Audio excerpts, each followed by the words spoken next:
Welcome back to Respoiled. Today, I have another captivating story to share with you. But before we dive in, if you're new here, I invite you to subscribe to my channel and turn on notifications, so you'll never miss out on all of my latest uploads.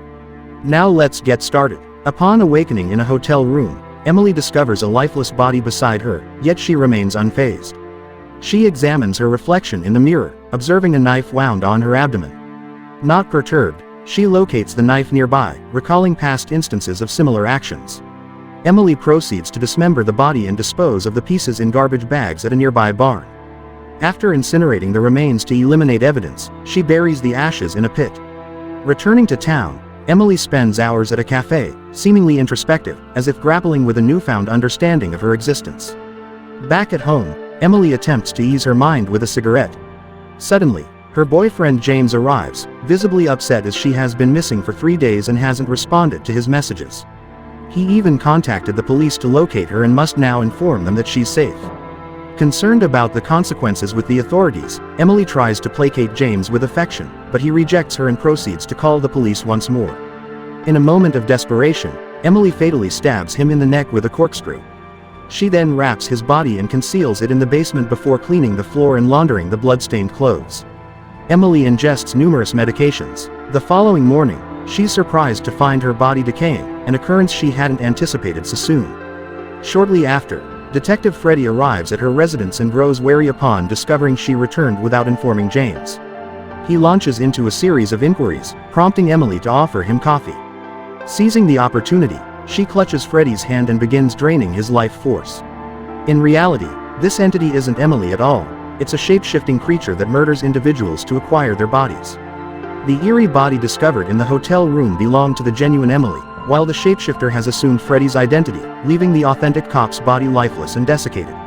Now inhabiting Freddy's form, he rehearses pronouncing his name and inspects the firearm, relishing his newfound authority. Subsequently, Freddy utilizes a hammer to extract the teeth from the corpse, rendering it unidentifiable, before dousing the residence with gasoline. As he departs, he encounters a delivery person, seizing the opportunity to abscond with the food without payment and fleeing in the detective's vehicle. Despite the delivery person's attempts to intervene, the house suddenly ignites in flames. Afterwards, Freddy visits the local dealers, who identify him as the corrupt cop known for assisting them. He pilfers some happy powder, consuming it all in the car, as it's revealed that the creature requires medication to halt its decomposition, with the happy powder serving to delay the process. Later, Freddy frequents a bar, greeting the dog at the entrance, which unfailingly recognizes him regardless of the body he inhabits. Seated at the bar, he orders a drink for Julia, a solitary woman surprised by Freddy's accurate guess of her favorite beverage. Freddy jests about being clairvoyant, though in reality, he frequents the bar in various forms, observing her nightly ritual of solitary drinking. They begin chatting and swiftly connect, prompting them to adjourn to the alley behind the bar for an intense kiss. Suddenly, Freddy experiences abdominal pain, causing him to panic and urge Julia to depart. It dawns on him that this is Emily's wound, unsettling him as injuries have never transferred with his body jumping. Clutching his wound, he strolls down the street and employs his police badge to intimidate a couple in a car. Rachel is promptly ejected, but Freddy compels Sam to remain, intending to take over his body. Despite Sam's resistance, the creature ultimately prevails. Later, the new Sam drives the car to a secluded area to dispose of the body with a hammer, but his wife calls, urging him to return. Sam heads home, but soon realizes their marriage is strained. The following morning, one of his children wakes him abruptly, and Sam, still in pain, snaps at her. Ignoring his family, he hurries to his office, where he finds Rachel working as the receptionist. A flashback reminds Sam of his past harassment towards Rachel, which Freddy intervened in just in time. As a dentist, Sam proceeds to treat his patients, knowing the creature has inhabited a dentist's body before. At lunch, Sam is surprised to spot Julia on the street and attempts to follow her in a taxi, but the driver refuses, citing it as stalking. To distract himself, Sam opts to watch a movie alone. Later, he joins his family for dinner, feeling increasingly down as he struggles to recall anything about his previous life before body jumping. Sam finds himself fixating on the knives, sensing an impulse to harm. Seeking solace in alcohol, he heads to the bar despite his family's protests. Julia recognizes him from Rachel's company and learns about his troubled marriage. Sam confides that he desires some enjoyment amidst his marital strife. In turn, Julia shares her past, including the loss of her young son to illness, which strained her marriage. She recounts a memorable evening when her husband orchestrated a romantic dinner, bringing joy and laughter back into their lives. After a night of intimacy, Julia awakens to find her husband missing. Sam shares a drink with Julia before realizing his own body is deteriorating. In a panic, he bids Julia farewell and seeks refuge in a motel, resorting to more happy powder. As the decay accelerates, he grows anxious, realizing he must find a new host promptly. Sam contacts Rachel, apologizing for past events and requesting assistance due to his deteriorating condition. Rachel arrives at the motel, where Sam instructs her to enter without opening the door. Rachel enters the dimly lit room cautiously, only to be seized by Sam, who forcibly takes over her body. The transition feels particularly painful this time. The transformed Rachel observes the desiccated corpse on the bed and administers more medication, recognizing the abundance available. Soon after, she receives a call from her boyfriend, prompting her to fabricate an explanation for her abrupt departure. The following morning, Rachel disposes of the dismembered body by incinerating it in bags at the barn, concealing the evidence once more. However, this time a neighbor spots her and inquires about the owner of the barn, mentioning a persistent strange odor in the vicinity. It suggests the creature may have previously inhabited the owner's body and disposed of it. Rachel silently departs and returns to the dentist's office, utilizing her employee key to pilfer a quantity of medicine. Later, at her apartment, she frequently consumes the medication, hoping it will prevent the onset of decay. Later that evening, she chooses to dress up and head to the bar, oblivious to her boyfriend Tommy observing her departure.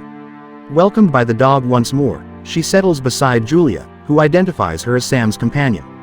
Engaging in conversation, Julia remarks on Rachel's melancholic gaze and offers her business card, revealing herself as a counselor available to listen.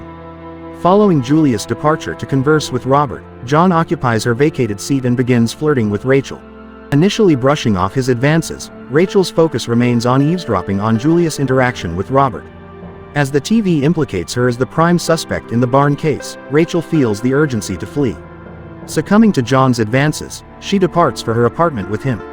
After indulging in some happy powder, John's advances become forceful when Rachel rejects his advances. In defense, Rachel attempts to fend him off with a knife, only for John to disarm her swiftly. Reacting swiftly, Rachel shatters a bottle on his head and tackles him to the ground, leading to a struggle for the knife. He attempts to assault her, but Rachel fights back using a lamp and retrieves the knife. Despite being stabbed once, John tries to flee downstairs, yet Rachel pursues him and repeatedly stabs him in the corridor. Returning to the apartment, she gathers essential items for her escape. While leaving, she notices a neighbor calling the police, prompting her to flee quickly, but she's spotted by the officers outside. Fortunately, she outpaces them and finds refuge in a concealed alley, locating an old garage where she spends the night in hiding. Upon awakening the next morning, she discovers the dog sleeping beside her and notices her skin already beginning to rot. Multiple missed calls from her boyfriend Tommy appear, and he suddenly appears at the garage after tracking her phone. Wanting an explanation about her appearance on the news, Rachel strikes him with a bat and flees. Tommy attempts to pursue her, but Rachel hides in the back of a truck, experiencing abdominal pain once more. She realizes she needs a new body soon but is reluctant to take Tommy's as it would lead the police to investigate him in her absence. Sensing her time is limited, Rachel decides to visit the address on Julia's business card to disclose the truth. However, upon arriving, she discovers Julia meeting with Robert, which triggers jealousy within her. The decay on her arm oozes pus, prompting her to stalk Robert instead of Julia. Rachel shadows him to his residence and poses as a delivery person, swiftly dispatching Robert for his body upon his door opening. Following this, Robert places a call and expresses his affection for Julia, who consents to dinner at his place. During the evening, they relish each other's company, and Julia confesses a sense of familiarity with Robert, though unable to pinpoint it. Robert flirts with her, leading to passionate intimacy. During their intimate encounter, Julia notices the wound on Robert's abdomen, but he urges her to overlook it, leading to a passionate night. Subsequently, Julia and Robert embark on a joyful relationship, enjoying dates, leisure, and intimate moments together. Content with his current state, Robert ceases his search for a new host but returns to dispose of the previous body, discarding it in the river while maintaining his medication routine. One morning, Julia sees news of 6 local deaths and recognizes them all as individuals she encountered at the bar. Robert embraces her, pledging to shield her from harm. That evening, Robert notices decay on his hand and experiences sudden abdominal pain, prompting him to realize he must disclose the truth. He confides in Julia, recounting his earliest memory. As a child in 1954, he inadvertently caused his mother's death when he inhabited her body. Uncertain of his identity or the existence of others like him, Robert recalls experiencing his mother's unconditional love in her body. Since then, he has been transitioning between bodies, never encountering a love as pure until he assumed the form of Julia's husband. The romantic evening was his creation, and parting from her the next morning was painful for him. He frequented the bar nearly every day in various forms, hoping to reunite with her. Initially skeptical, Julia experiences a breakdown upon hearing the details of their romantic encounter and retrieves a taser from her bag. Despite Robert's assurances of love and safety, Julia, overwhelmed by fear, immobilizes him with the taser and strikes him repeatedly. In a bid for survival, Robert makes physical contact with her, usurping her body. Devastated by the realization that she has killed the woman she loves, Julia seeks solace at the bar, where she expresses gratitude to the bartender for his constant support. That night, Julia refrains from body jumping and allows the rot to consume her. To her surprise, instead of perishing, her power manifests a grotesque cocoon in which she remains throughout the night. Upon emerging from the cocoon the next morning, Julia witnesses a transformation akin to a creature's birth, revealing an elderly man covered in wounds in the mirror. Perplexed by this revelation, he retreats to the park to contemplate, soon accompanied by the dog. Don't forget to like, subscribe and enable notifications for more content like this. Thank you for watching.